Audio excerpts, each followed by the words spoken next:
Parah banget, ada banyak fakta yang disembunyikan pemerintah, dan ini salah satunya. Inilah yang disebut sama Antonio Gramsci sebagai upaya mempertahankan hegemoni.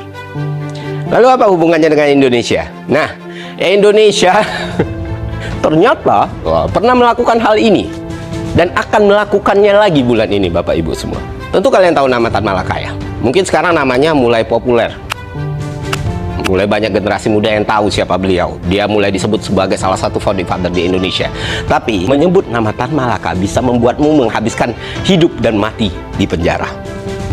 Ini aneh, karena beliau sendiri adalah pahlawan nasional dan ditetapkan tahun 1963. Tapi nyebut namanya, tuh bisa aja di penjara. Apalagi baca bukunya, apalagi jual bukunya gitu.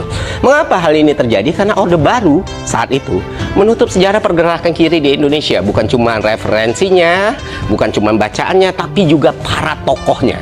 Bahkan banyak kaum intelektual kita yang harus kehilangan warga negaranya, dan semua ini terjadi setelah tahun 65 ya. Tentu kalian pernah nonton film Surat dari Praha ya kan? Tentu kalian juga paham dengan apa yang terjadi dengan sejarah resmi kita gitu. Sejarah resmi kita itu mencatat kekejaman PKI dengan menculik para jenderal pada saat itu. Tapi yang tidak ditulis oleh sejarah kita adalah jutaan warga Indonesia yang bahkan tidak tahu apa-apa, yang hanya simpatisan atau terhubung dengan kerabatnya dieksekusi dengan kejam tanpa peradilan. Yang selamat itu harus merasakan hidup dalam neraka. Status PKI dilekatkan pada identitasnya, hidupnya dalam persembunyian, dan banyak di antara mereka yang harus berganti nama dan keluarga.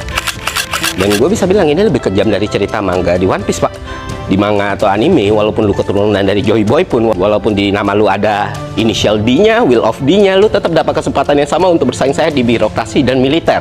Contohnya Monkey the Guard, dia penyandang D, keturunan dari Abad Hilang. Jika saja dia tidak menolak ya, mungkin sekarang dia udah jadi Flight Admiral atau Admiral tertinggi karena kekuatan dan pengaruhnya. Ada juga Hagward the Solo yang bisa mencapai posisi sebagai wakil Admiral di cerita One Piece.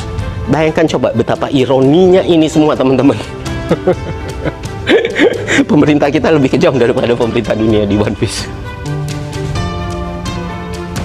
Dan bukan cuma itu yang dilakukan. Film propaganda G30 SPKI diputar 32 tahun secara konsisten. Rakyat didoktrin kebencian kepada hal yang berbau kiri semakin pekat. Buku-buku kiri dilarang, aktivitas kiri dilarang, diskusi kiri dilarang, sejarah ditutupi, spektrum kiri dilabeli sebagai penjahat, sedangkan militer adalah pahlawan. Dan jujur, ini berhasil mempengaruhi banyak sekali cara pikir masyarakat Indonesia secara keseluruhan. Itu membuat nama Tan Malaka terkubur semakin dalam.